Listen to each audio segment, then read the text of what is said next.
안녕하세요. 저는 눈에 넣어도 안 아플 정도로 사랑스러운 손녀를 키우고 있는 할머니입니다. 제가 평소 여기에 올라오는 다양한 사연을 들으면서 하루를 시작하곤 했는데요. 그러다 문득 제 사연도 한번 올려보면 어떨까 싶은 생각이 들어서 이렇게 몇 자 적어보네요. 제게는 기억 속에서 여전히 잊혀지지 않고 그렇다고 절대 잊어서는 안 될 사람이 한 명 있었어요. 지금은 제 곁을 떠났지만 언젠간 다시 만날 그날을 기다리며 하루하루 살아가고 있죠. 그 사람은 제게 행복했던 기억들만 선물로 남겨주고 떠난 사람이었어요. 제 가슴속에 박혀있는 사람이 과연 누구인지 지금부터 여러분들께 알려드리려고 합니다. 저는 6살 때 부모님께서 이혼을 하신 후로 쭉 홀아버지 밑에서 자랐었어요.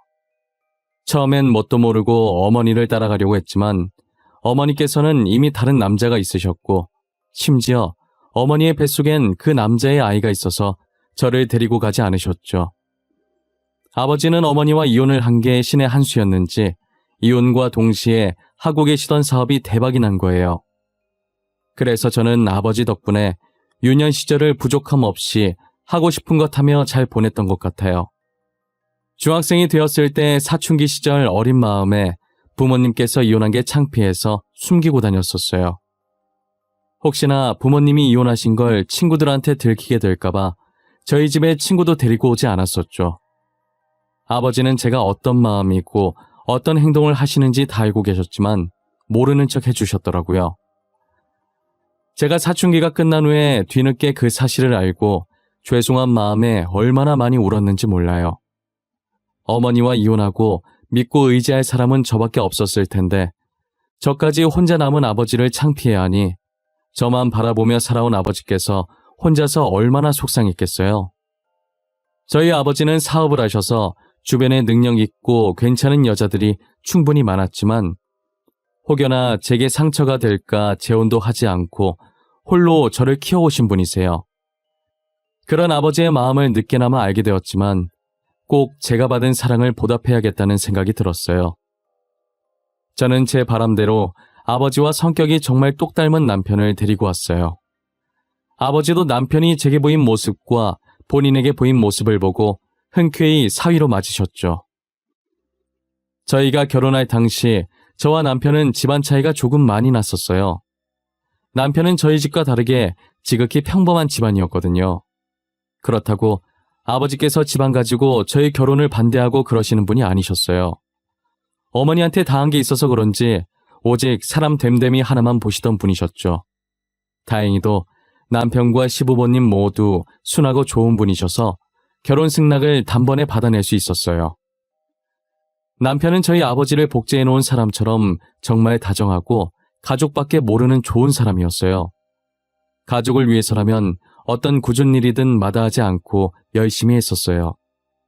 아버지께서 고생하는 남편을 보고 힘든 일 하지 말고 자신의 회사로 들어오라고 했었는데 남편은 본인 힘으로 가정을 지키고 싶다고 정중하게 거절했었죠. 아마 남편이 해본 일보다 안 해본 일 찾는 게 더 빠를 정도로 정말 안 해본 일이 없을 거예요. 생활력도 얼마나 강한지 남편이 저보다 살림을 잘하고 돈 관리도 꼼꼼하게 잘하더라고요. 그래서 제가 결혼 전 모은 돈과 회사에서 받은 월급들도 전부 남편에게 믿고 맡겼었어요. 그리고 딸아이가 어려서 한창 키우기 힘들 때도 저보다는 남편이 거의 다 키웠다고 보면 될 거예요. 그 정도로 가정에 충실했고 열심히 살려고 노력하던 사람이었죠. 그러던 중 남편이 돈 봉투를 들고 오더니 저보고 백화점에 가자는 거예요. 여보, 지금 당장 옷 챙겨. 우리 아버님 선물 사러 백화점에 가자. 내일도 나랑 갈 곳 있어.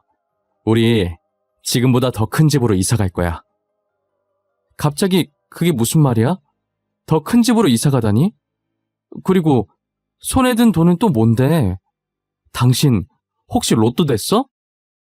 로또보다 더 대단한 거야. 나 친구 따라 속는 셈 치고 부동산 투자했었거든? 그런데 우리가 투자했던 게 대박 친 거야 글쎄. 우리 이제 돈방석에 앉는 거지. 당신 이제 일 안 해도 돼. 뭐? 근데 당신 돈이 어디 있어서 투자를 해? 설마 우리가 그동안 모았던 걸로 투자한 거야? 당신 지금은 잘 돼서 다행인데 만약 투자 망해서 돈 날렸으면 어쩔 뻔했어. 남편은 괜찮은 투자권 들어왔다는 친구 말을 듣고 반신반의했었는데 친한 친구라 속는 셈 치고 저 몰래 그동안 모은 돈을 올인해서 부동산 투자했는데 그게 대박을 친 거예요. 속는 셈 친 것 치곤 많이 투자한 거긴 한데 투자하면서 느낌이 되게 좋았다고 하더라고요. 정말 대박 나서 다행이지 아니었으면 남편은 이미 제 손에 맞아 죽었을 거예요. 남편은 싱글벙글 웃으면서 드디어 친정아버지께 값비싼 선물을 할 수 있게 되었다고 좋아하더라고요. 그 모습이 어찌나 순수하고 아이 같던지 덩달아 저까지 웃음 짓게 만들었어요. 남편은 시부모님보다 저희 아버지 선물을 먼저 사들고 뿌듯한 표정으로 친정에 방문했어요. 아버지께서는 남편에게 선물을 받으시면서 부동산 투자 위험한 거라고 돈 맛봤다고 또 하려고 하지 말고 처음이자 마지막으로 값진 경험했다는 생각하라고 신신당부하셨어요. 아버지 말이라면 죽는 신용도 하던 남편이라 알겠다고 다시는 안 하겠다고 했죠.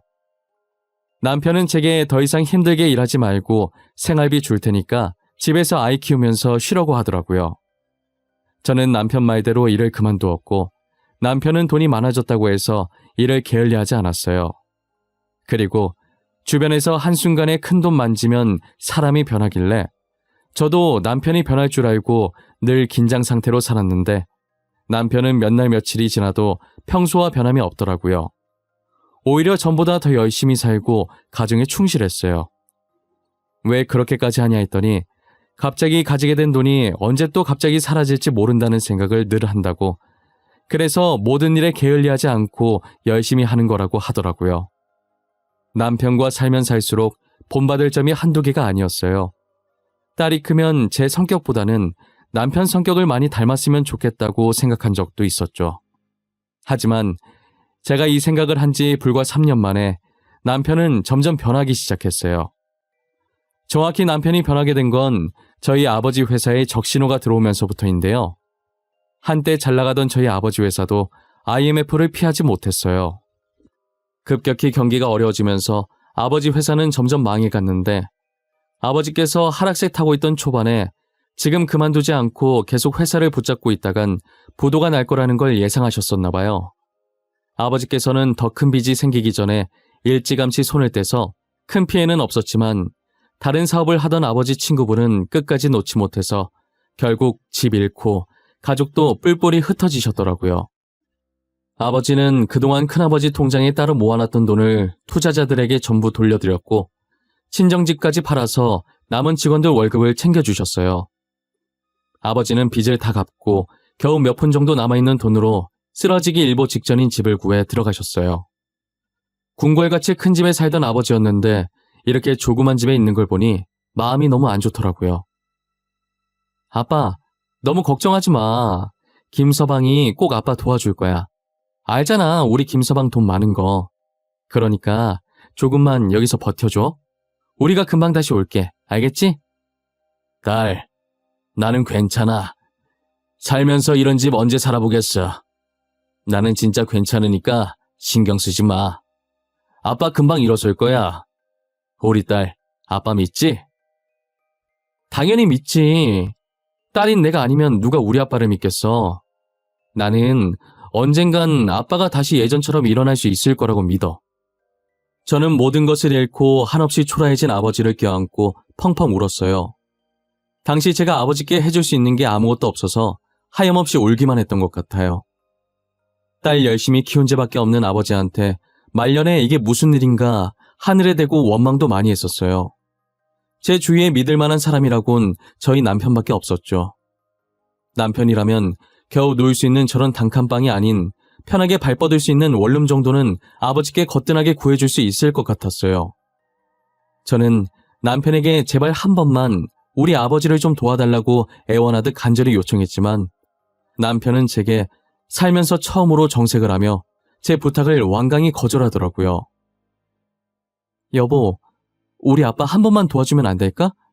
그동안 아빠 혼자서 나 키우느라 많이 힘드셨어. 같이 살면서 내가 모은 돈 있으니까 제발 한 번만 도와줘, 응? 방금 뭐라고 하는 거야? 나보고 장인어른 집을 해달라는 거야? 당신이 그동안 나한테 돈을 주면 얼마나 줬다고 장인어른 집을 해달래? 차라리 벼룩의 간을 빼먹어. 여보, 왜 그래? 당신 이런 사람 아니었잖아. 갑자기 무섭게 왜 그래? 설마 지금까지 우리 아빠 돈 보고 나한테 잘해줬던 거야? 지금 우리 집 망해서 이러는 거냐고. 잘 안 해. 이제라도 알아서 다행이다. 그동안 당신 집안 눈치 본 거 생각하면 아유. 그러니까 당신도 쫓겨나기 싫으면 앞으로는 눈치 챙기면서 살아. 알겠어? 당신이 어떻게 그럴 수 있어? 우리 아빠가 당신을 얼마나 좋아했는지 알잖아. 당신이 제일 잘 알면서 우리한테 어떻게 이럴 수 있냐고. 어따 대고 소리를 질러. 사태 파악이 안 돼? 너도 이 집에서 쫓겨나고 싶나 보지? 내가 지금 너랑 이혼 안 하고 생활비 주는 것만으로도 감사하게 생각하며 살아. 알겠어?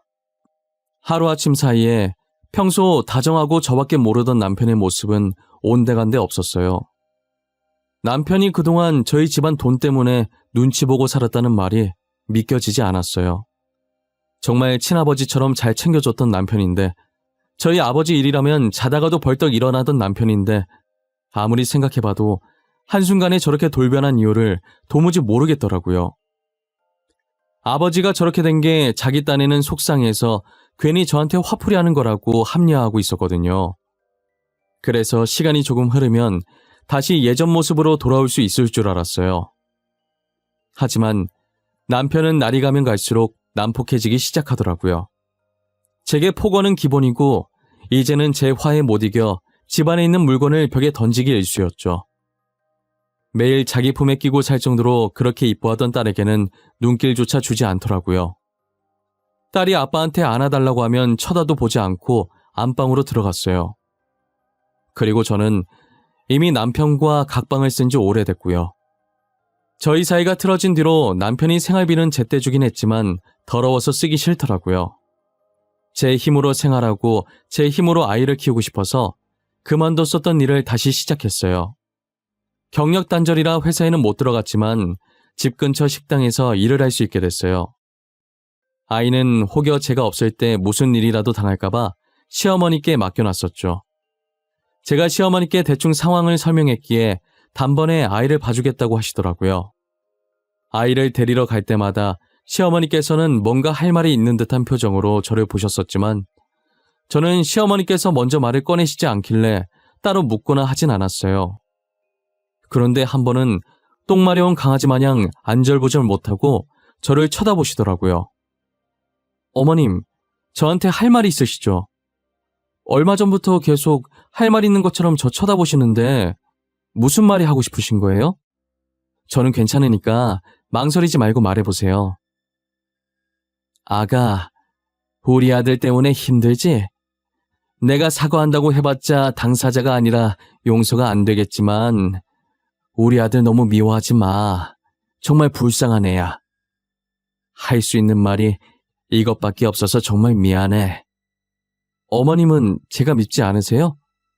보통 시어머니들은 아들 욕하는 며느리 싫어하시던데 어머님은 저를 싫어하시긴커녕 항상 같이 화내주시고 안아주시잖아요. 내가 왜 널 미워해? 그냥 불쌍할 뿐이지. 너나 지혁이나. 너도 알잖니? 지혁이 녀석 원래 저런 애 아닌 거. 누구보다 잘 알죠. 그래서 더 답답해요. 남편이 원래 안 그랬던 사람인 거 아니까. 어쩌다 저렇게 변했는지 어머님은 모르시는 거죠?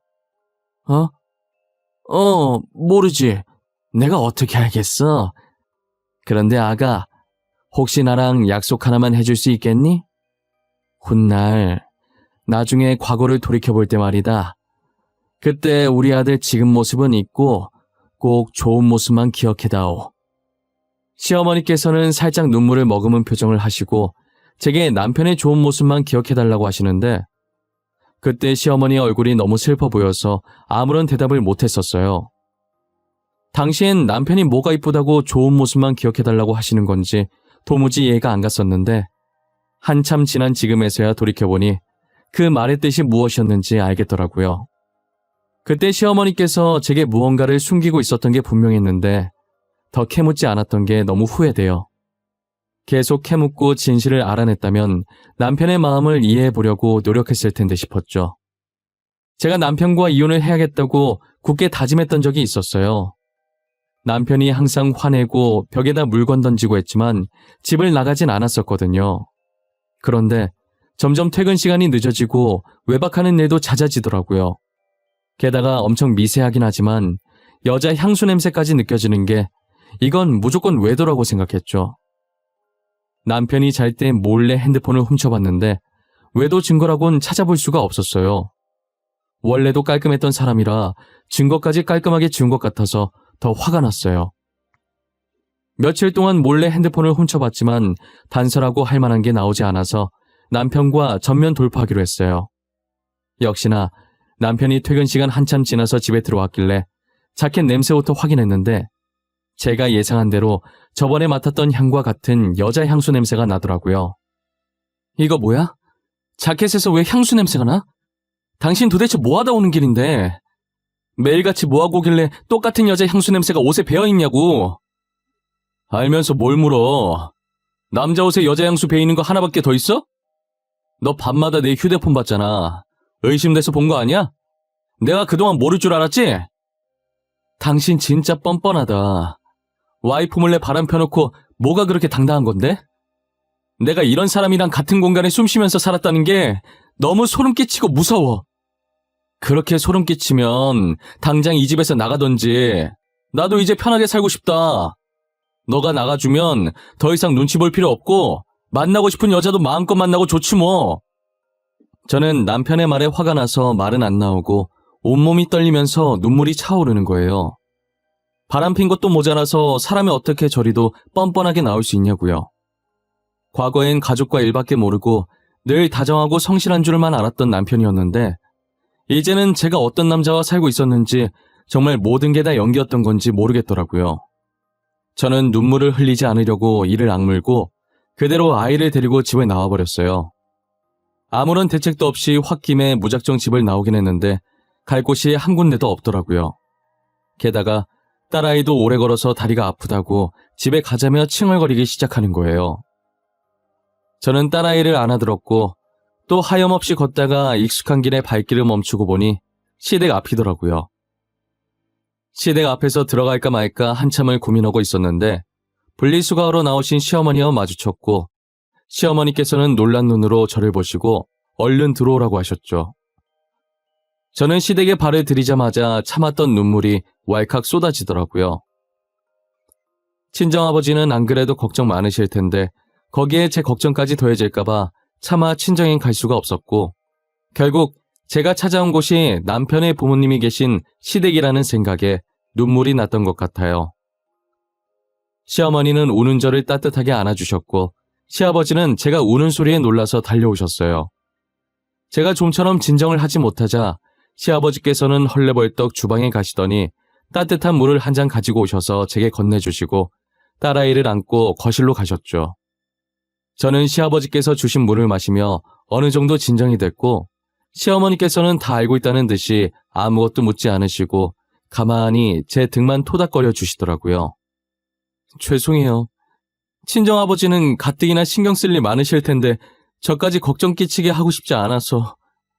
염치 없는 거 아는데 제가 정말 여기 말곤 갈 곳이 없더라고요. 우린 괜찮아. 잘 왔어. 언제든 와도 돼. 자고 가도 되고 당분간 손녀랑 여기서 지내도 되고 너 편한 대로 해. 우린 손녀 재롱도 보고 좋다. 그러니 우리 걱정은 하지 말고 편히 지내. 그럼 당분간만 여기서 지내도 될까요? 딸이랑 살 곳 구해질 때까지만요. 어머님께 이런 말씀 드리기 죄송하지만 저 더 이상은 남편이랑 못 살겠어요. 혹시 이혼하겠다는 말이니? 아가, 우리를 봐서라도 이혼은 안 하면 안 되겠니? 조만간에 학교 들어갈 텐데 아빠 없는 아이 만들 순 없잖니, 안 그래? 어머님, 그 사람 지금 다른 여자 있어요. 저 몰래 다른 여자 만나고 있다고요. 이미 저랑 자식을 버린 인간이에요. 그런데 어떻게 계속 애 아빠로 둘 수가 있겠어요?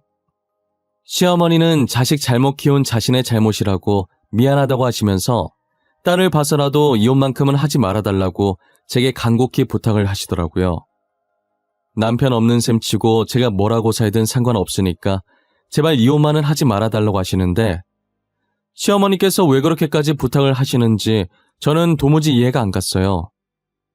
이혼하고 각자 사는 거나 이혼 안 하고 각자 사는 거나 똑같은 거 아닌가 싶고 오히려 이혼하고 사는 게 더 깔끔하고 마음 편하지 않나 싶었거든요. 계속되는 시어머니의 설득에 저는 결국 이혼을 하지 못하고 있었어요. 딸아이가 지금 너무 어리니 조금 더 크면 이혼을 하기로 마음먹었죠. 너무 제 생각만 하고 이혼을 했다간 딸이 이혼 가정이라고 친구들한테 놀림받을 것 같고 그러다 보면 딸이 상처받을 것 같다는 생각에 이혼을 미루게 된 거예요. 딸아이가 없었다면 시부모님께서 아무리 제게 부탁하셔도 저는 바로 이혼을 했을 것 같아요. 제가 시부모님 댁에서 지낸 지 이제 2주 정도 됐을 때쯤 저희 친정아버지 생신이 다가온 거예요. 저는 생일상을 차려드리기 위해 아침부터 부랴부랴 장을 봐서 친정아버지께 갔어요. 일부러 제 몰골 보면 신경 쓰이실 것 같아서 남편과 사이가 안 좋아지고 나서 보질 못했었어요. 아버지 회사 망하면서 뒤늦게 고생한다고 많이 야위어진 건 아닐까 엄청 걱정했는데 제 걱정과는 다르게 얼굴에 윤기도 흐르고 살도 조금 찌셨더라고요. 아빠 고생하는 줄 알았더니 아닌가 보네? 살 너무 찐 거 아니야? 얼굴 반질반질한 게 윤기 흐르는 거 봐. 되게 잘 살고 있네? 괜히 걱정했잖아. 내 걱정은 하지 말라고 했잖아. 나 혼자서도 엄청 잘 먹어. 사업했을 때보다 더 잘 먹는 것 같다니까. 그러니까 제발 내 걱정은 하지 마. 잘 먹는다니 다행이네. 근데 저 머플러는 뭐야? 누구한테 받은 거야? 내가 제일 먼저 생신 축하하러 온 거 아니었어? 딸님이 분발해야겠네. 이거? 친구가 어제 간만에 친구 만났는데 내 생일인 거 기억을 하더라고. 그래서 선물이라면서 줬어. 참, 내가 살다가 남자한테 머플러 선물을 다 받아본다니까. 그래? 근데 아빠 생신이라고 들떴나 봐? 흥분해서 말 더듬네. 늙으면 애 된다더니 우리 아빠 벌써 애 됐나 봐. 아버지께서 선물 받은 머플러를 해보면서 저를 향해 입은 웃고 계시지만 반대로 눈은 참 슬퍼 보였어요. 무슨 일이 있는 것 같아 보이지만 생신이니까 기쁜 날 분위기 망치고 싶지 않아서 못 본 척 넘겼어요. 간만에 아버지와 둘이서 나란히 앉아 오붓하게 생일상을 먹고 이런저런 이야기를 나누다가 그날따라 이상하게 자고 가고 싶어서 아버지 집에서 하룻밤 잤었어요. 그러고 다음날 아침 일찍 휴대폰이 시끄럽게 울리기 시작했고 번호를 보는 순간 쎄한 느낌이 들었어요. 조심스럽게 전화를 받았는데 스피커 너머로 다급한 여자의 목소리가 들리더라고요. 제게 전화를 건 사람은 대학병원 간호사였고 남편이 지금 의식을 잃은 채 구급차에 실려왔는데 상태가 심각해서 위급한 상황이라고 하는 거예요. 저는 그 말을 듣고 놀란 나머지 신발도 제대로 신지 못하고 택시를 잡아서 바로 병원으로 향했어요. 병원에 도착하자마자 급하게 아무 간호사나 붙잡고 남편 어디 있냐고 했는데 지나가던 다른 간호사가 남편 이름을 듣고 아내분이시냐면서 저를 끌고 가더라고요. 저는 한 침대 앞에 도착했고 침대 위에는 하얀 천에 덮여있는 한 남자가 있었어요. 간호사는 제게 남편이 암 말기였고 제가 도착하기 직전에 사망했다고 하더라고요. 사망한 지 얼마 안 되어서 지금 말하면 남편이 들을 수 있을 거라고 말해보라는데 입이 안 떨어지는 거예요. 말을 못하고 주춤거리는데 곧이어 시부모님께서 도착해 하얀 천에 덮인 남편을 보고 대성통곡을 하셨죠. 시어머니는 한참을 울다가 쓰러지셨고 저는 꿈일 거라고 아니라고 되뇌면서 병원을 나왔던 것 같아요. 저는 곧장 저희가 살던 집으로 향했고 아무도 없는 텅 빈 집에서 꽤 오랫동안이나 남편 이름만 외치면서 여기 있는 거 다 아니까 장난 그만 치고 나오라고 소리쳤던 것 같아요. 아무리 불러도 남편의 대답은 들리지 않았고 저는 힘없이 그 자리에 주저앉아 버렸죠. 주저앉아 울고 있다가 무심결에 바닥 쪽을 봤는데 쪽지 하나가 화장대 밑에 들어가 있더라고요. 일어날 힘도 없어서 화장대까지 기어가 손을 화장대 밑으로 넣어서 쪽지를 빼냈어요. 꼬깃꼬깃한 쪽지를 펴니 삐뚤빼뚤한 남편 글씨체가 한 페이지 가득 차 있더라고요. 죽기 전 고통을 참아가며 펜을 쥐고 써내려간 제게 남긴 마지막 편지 같았어요. 남편은 간호사가 말한 대로 암 말기 판정을 받았더라고요. 그가 암 판정을 받은 날짜는 저희 아버지 회사가 망한 날이었어요. 남편이 이제껏 제게 했던 행동들은 일부러 자신한테 정을 떼게 하려고 한 것이었죠. 아버지가 잘 지낼 수 있었던 것도 남편이 그동안 아버지 생활비까지 계속 대주고 있었던 거예요. 집 해주면 자신이 도와준 게 티가 날까봐 생활비라도 보탠 거라고 하더라고요. 시부모님께도 저희 아버지께도 암 사실을 밝히고 저한테는 비밀로 해달라고 한 거예요. 전날 아버지께 머플러 선물해줬던 사람도 남편이었죠. 그 와중에 아버지 생신은 축하해드리고 갈 수 있어서 다행이라고 적어놨더라고요. 제가 그 부분을 읽고 얼마나 울었는지 아무도 모를 거예요. 남편은 죽기 전날까지도 저희 아버지와 제 걱정뿐이었어요. 아버지와 제가 자신 때문에 너무 오랫동안 슬퍼하지 않았으면 좋겠다고, 그동안 힘들게 해서 미안하다고, 이렇게라도 해서 자기는 그냥 성질 더럽고 바람이나 피고 다니는 못된 남편으로 기억되고 싶다고요. 편지를 쓰면서 울었던 모양인지 중간중간에 편지지가 동그랗게 젖어 있고 글자도 번져 있더라고요. 저는 남편의 마지막 편지를 다 읽고 숨이 넘어갈 정도로 울었던 것 같아요. 아마 제가 지금까지 살면서 제일 많이 울었던 날이 저 때가 아닐까 싶습니다. 한동안 울다가 남편의 마지막 가는 모습을 봐야겠다는 생각에 정신을 부여잡고 장례식장으로 향했어요. 장례식장에 도착한 제 몰골을 보자 시어머니는 제 손을 꼭 잡으시더라고요. 아가, 그동안 말 못해서 미안하다. 지혁이가 너는 절대 알면 안 된다고 사정을 해서. 말하고 싶었던 순간도 많았지만 우리 아들 마지막 소원이라는데 들어줘야 하지 않겠니? 그래도 말해주셨어야죠. 전 그것도 모르고 남편 얼마나 원망했는데. 어머님도 아시잖아요. 왜 절 이렇게까지 나쁜 사람 만들어요? 왜? 미안하다. 내가 미안해. 지혁이가 너 이럴 줄 알고 그랬던 거야. 네가 이렇게 힘들어할 줄 알고. 우리 지혁이 마음도 생각해줘야지. 응? 아까 간호사가 마지막으로 남편한테 할 말 있으면 하라고 했을 때 사랑했고 고마웠다고, 더 이상 내 걱정하지 말고 편하게 가라고 말할걸. 그거 한마디 못해주고. 저와 시어머니는 서로 부둥켜 안고 장례식장 떠나가라 울었던 것 같아요. 저희 아버지도 제게 다가와서 그동안 말 못해서 미안하다고 하시는데 처음으로 아버지가 미워 보였어요. 아버지는 차라리 자신을 미워하라고, 남편이랑은 좋았던 기억만 생각하라고 하시더라고요. 저는 남편이 남긴 편지를 보는 순간 안 좋았던 기억은 다 잊은 상태였어요. 제 가슴 속엔 남편에 대한 그리움과 미안함과 고마움만 남아 있었죠. 장례식을 끝마치고 남편의 재산을 정리하는데 사망보험금과 재산이 다 제 앞으로 와 있었어요. 남편은 처음이자 마지막으로 부동산 투자를 하고 손 뗀 줄 알았는데 몰래 계속하고 있었던 모양이에요. 재산을 상속받아봤는데 금액이 어마어마하더라고요. 거기다 크진 않지만 위치가 좋아 땅값이 좀 나가는 조그만 건물 하나도 있었어요. 자신이 세상을 떠나면 딸아이를 혼자 키워야 할 저를 위해 열심히 재산을 불려놓고 있었던 거예요. 저는 할머니가 된 지금까지도 남편이 남긴 재산을 1원도 건들지 않고 있어요.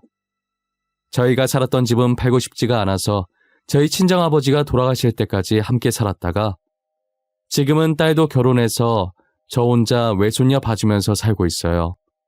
그리고 조그만 건물의 1층은 저희가 가게를 하나 차려서 딸아이가 클 때까지 제가 운영하다가 지금은 딸아이가 운영하고 있고 2, 3층엔 원룸을 만들어서 월세를 받으며 생활하고 있죠. 저는 아직도 저의 결혼 사진을 침대 옆 협탁에 세워놓고 날마다 사진을 보면서 이야기를 나눠요. 왠지 남편이 제 옆에서 제가 하는 얘기들을 듣고 있을 것만 같거든요. 벌써 20년이 넘게 흘렀는데 여전히 다정하고 성실했던 남편이 생각나서 너무 그립고 보고 싶어요. 훗날 남편과 다시 만나게 되는 날이 오면 잊으라고 했는데 왜 안 잊었냐면서 남편한테 혼날 것 같아요. 그래도 자신을 미워하지 않고 좋은 추억으로만 기억해줬다고 내심 고마워하겠죠? 지금까지 저의 긴 사연을 들어주셔서 감사합니다. 다들 건강하시고 행복한 하루 되시길 바랄게요.